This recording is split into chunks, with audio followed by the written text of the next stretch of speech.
Hi, this is Paul from InsideTheSun.com.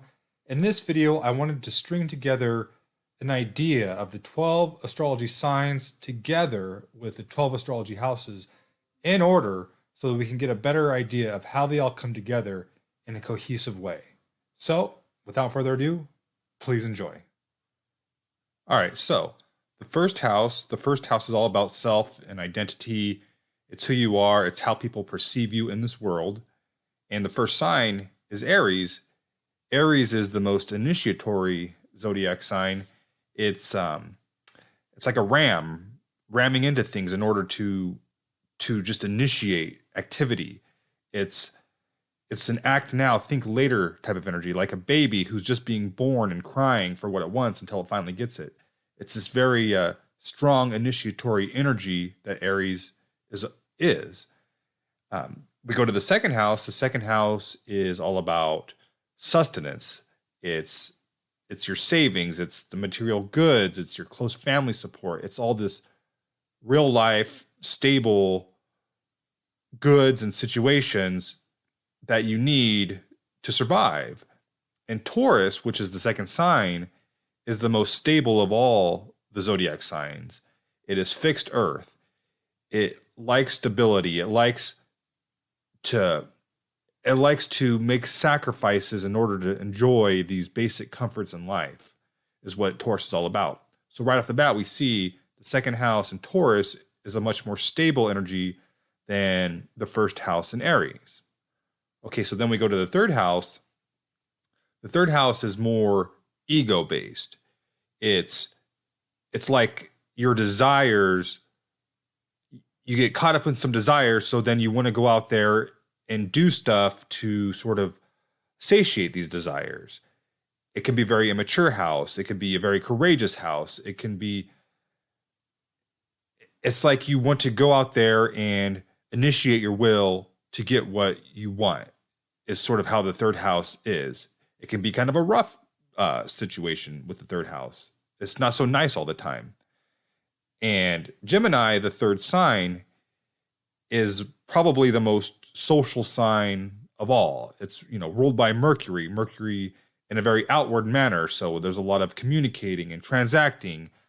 I think Gemini in third house is almost like going into the big city and mixing it up and making transactions and just mingling and interacting with the community that's surrounding you.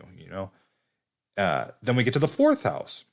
The fourth house is more within. It's the fourth house is the home, it's the heart, it's the emotions, it's the mother. These are very internal concepts. The fourth house is very internal. It's where we want to process these emotions, these thoughts that we everything we experience in the third house, we're going within now and sort of processing how we feel about them. Cancer is the fourth sign. Cancer is the most emotional sign in the zodiac. It's also very protective. It's like it's the crab, so it's like the mother protecting its young, or your chest cavity protecting your heart. So it could be very sensitive and emotional based. Both of this being the fourth house in Cancer. We get to the fifth house. The fifth house is creative intelligence. It's it's thinking, but thinking more inspired and productive. And after the ego based sort of decision making of the third house and the processing in the fourth house, the fifth house is where we can think more clearly and think more productively and create more harmony with our decisions.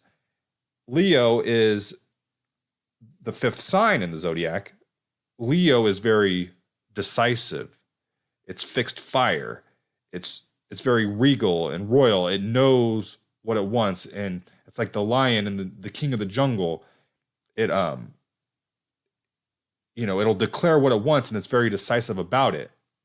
And the thing about the fifth house in Leo, you can make a lot of good decisions here. This is, your creative intelligence.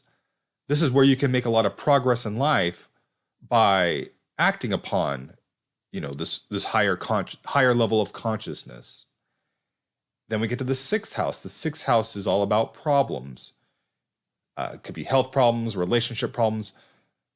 but more so it's basically the selfless service you're kind of doing in the world without any much recognition. So I think of it as, all these great creative endeavors you take on in the fifth house that you're creating these really great things. Well, the sixth house is where you have to get to the nitty gritty and sort of keep them all together.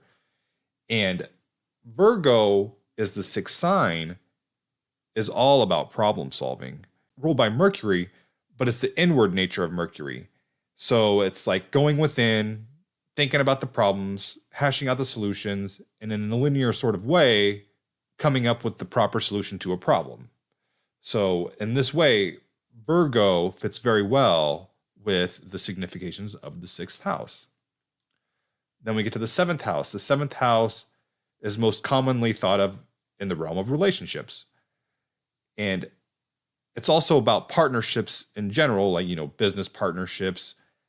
It just partnerships in any capacity, really, because the seventh house is where we sort of learn to make some self-sacrifice in order to have a more harmonious relationship with others. And that's very similar to Libra, who's all about balance. And, ruled by Venus, it's like the diplomatic side of Venus. I want you to be happy. I want to be happy. So let's meet in the middle and figure out a solution that makes both parties happy. So that's the seventh house, as well as the seventh sign Libra. Then we get to the eighth house. The eighth house is a difficult house, but it's not like the problems of the sixth house. This is more internal.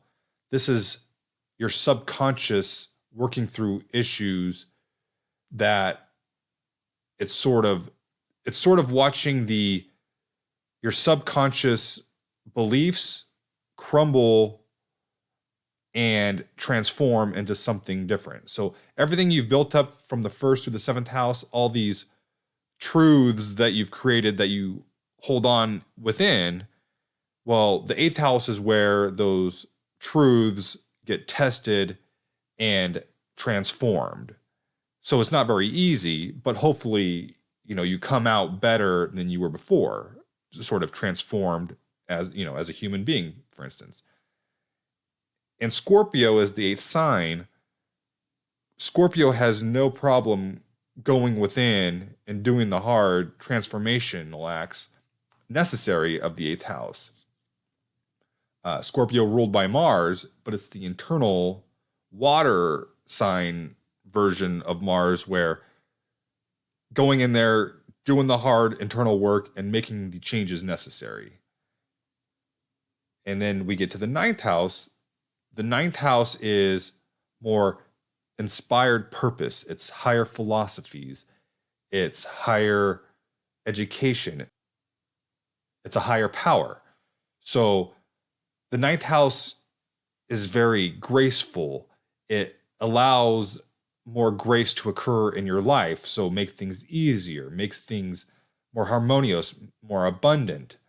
And this is where the ninth sign, Sagittarius, fits in so well. Sagittarius likes these higher ideals. It likes the abundance. It likes the finer things in life. It likes the higher education, these more inspiring topics.